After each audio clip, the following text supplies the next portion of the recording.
Bismillahirrahmanirrahim. Assalamualaikum warahmatullahi wabarakatuh. Selamat datang pada perkuliahan topik khusus reklamasi dan pengerukan. Jadi kita akan melanjutkan pertemuan kelima, membahas tentang gaya pada dinding vertikal.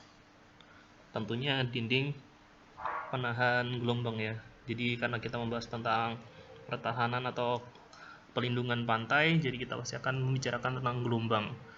Jadi gelombang ini ada beberapa istilah yang perlu kita ketahui, di mana ada amplitudo, ada tinggi gelombang, panjang gelombang, periode gelombang, kemudian pergerakan gelombang, dan juga kedalaman air. Untuk melihat bagaimana sih sebenarnya kita membahas tentang gelombang tersebut, jadi ada dua titik penting, yaitu ada namanya puncak dan juga ada namanya lembah. Jadi yang namanya gelombang itu adalah perhitungan dari kedua titik ini. Jadi ada satu gelombang, istilahnya adalah satu lembah dan satu puncak. Itu bisa disebut dengan satu gelombang. Dimana untuk garis datarnya, garis tengahnya untuk membagi antara puncak dan lembah itu adalah sea water level. Jadi untuk garis lurus ini hanya imajiner ya, karena ini dianggap ketika air tenang. Nah, gelombangnya itu dilihat dari titik ini. Jadi yang di atas adalah puncak, di bawah adalah adalah lembahnya. Nah, tinggi gelombang itu adalah setengah dari amplitudo. Apa itu amplitudo? Oh maaf, tinggi gelombang adalah 2 kali amplitudo. Apa itu amplitudo? Yaitu ini, ketinggian atau jarak antara titik imajiner garis lurus SWL ini menuju ke arah puncak atau ke arah lembah. Jadi yang disebut dengan amplitudo. Jadi kalau satu gelombang ini ya, satu gelombang itu dari puncak titik ini menuju ke bawah sampai dengan ke puncak lagi. Ini adalah satu gelombang. Dari puncak ini sampai puncak ke satunya itu disebut dengan panjang gelombang. Jadi kalau kita melihat dari titik ini, seandainya garisnya kita lihat dari sini, jadi nanti ada satu lembah dan juga satu puncak. Nah, itu bisa disebut dengan satu gelombang. Atau bisa dilihat dari setengah puncak, dan ada satu lembah dan juga setengah puncak lagi. Nah, itu disebut dengan satu gelombang atau panjang gelombangnya dari puncak ke titik awal kemudian sampai ke puncak ke berikutnya. Kemudian untuk periode, di mana dia dalam satu waktuan ditempuh, maksudnya adalah dari puncak menuju ke puncak lembah, dari titik puncak yang ini sampai ke puncak yang ini, itu berapa waktunya, berapa waktu yang dibutuhkan untuk menempuh puncak tersebut, yaitu berapa waktu satu gelombang tersebut. Kalau untuk kedalaman, ini adalah dihitung dari dasar laut dari muka ini ya, muka water levelnya, itu adalah kedalamannya. Dia untuk pergerakan gelombang itu nanti akan ada rumus, yaitu di mana panjang gelombang dibagi dengan periodenya. Ini adalah gaya pada dinding vertikal yang dikemukakan oleh Goda tahun 1986 dalam buku Bapak Triatmojo tahun 2010, di mana ini ada beberapa gaya-gaya yang terjadi pada dinding pemecah gelombang, khususnya yang dinding vertikal. Jadi pada sisi kiri ini adalah daerah atau sumber dari gelombangnya, di mana arah gelombang menuju ke arah kanan, dari kiri ke kanan.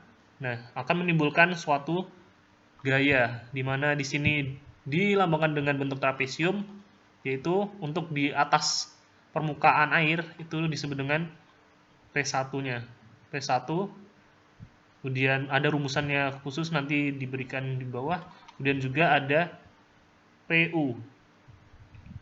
PU ini pada gelombang di bawahnya, gelombang atau gaya pada di bawah permukaan air. dan juga ada gaya angkat yang diakibatkan oleh gelombang tersebut. Jadi ada gaya dari kiri dan juga gaya dari bawah. Dia akibatnya nanti apa? Pada titik kontrol di titik ujung di sini, kaki pada dalam dari pemecah gelombangnya itu akan terjadi suatu momen. Nah, ini akan kemungkinan bisa terjadi suatu guling jika dia tidak kuat. Makanya kita harus mengetahui dulu seberapa besar gaya yang terjadi pada dinding tersebut. Jadi ini ada beberapa penjelasan atau beberapa istilah yang dituliskan pada gambar di atas atau gambar ini. Nah, penjelasannya ada pada keterangan ini. Jadi ada beberapa notasi yang perlu diketahui, di mana D itu adalah kedalaman air di dalam pemecah gelombang. Jadi antara titik SWL sampai dengan dasar lautnya itu disebut dengan D. Dan H adalah kedalaman di atas lapis lindung.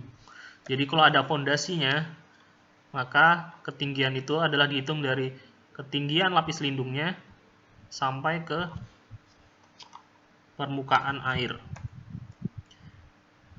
D aksen jarak dari elevasi muka air rencana ke dasar tampang sisi tegak.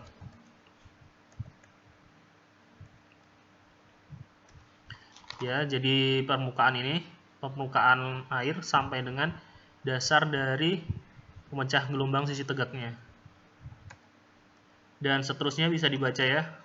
Untuk notasi-notasi selanjutnya, nanti ini ada beberapa rumusan-rumusan tentang P1, P2, P3, dan PU. Itu nanti dijelaskan pada slide berikut ini. Jadi P1 ada rumusan dengan setengah dikalikan 1 plus cos beta dikalikan alpha 1 plus alpha 2 dikali cos kuadrat beta dikalikan ini berat jenis 0 atau berat jenis air kalau tidak salah dikalikan dengan H max. H max-nya itu nanti ada rumusan khusus yaitu ketinggian gelombang atau ada penjelasan di sini H max adalah 1,8 H signifikan. Jadi di sini memang ada beberapa rumusan cukup banyak di mana nanti alpha 1 juga ada rumusannya. Nanti dihitung. Nanti kita ketahui dulu ada beberapa elemen yang diketahui seperti nanti ada L, H max, Y0. Ini berat jenis kalau tidak salah berat jenis air kalau tidak berat jenis air laut yang Y0 ini. Dimana nanti nilai yang lebih kecil dari A sampai B. Oke, ini sudah. Kemudian beta itu adalah sudutnya, dimana nanti sudut antara arah gelombang datang dan garis tegak lurus pemecah gelombang yang biasanya diambil 15 derajat. Jadi nilai 1 per cos H dikali 2 Vd per L itu adalah nilai parameter K. Nanti ada lampiran di bawah.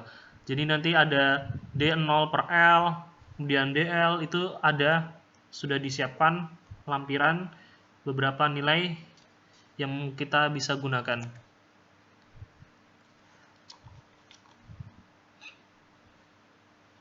Jadi elevasi maksimum di mana tekanan gelombang bekerja diberikan oleh rumus ini.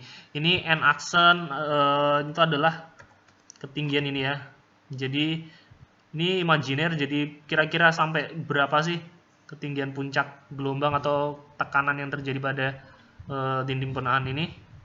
Nah, itu ada rumusannya yang tadi. Dimana nanti dasarnya pasti kita ketahui yaitu H max ini. Dengan sudutnya tadi 15 derajat ya.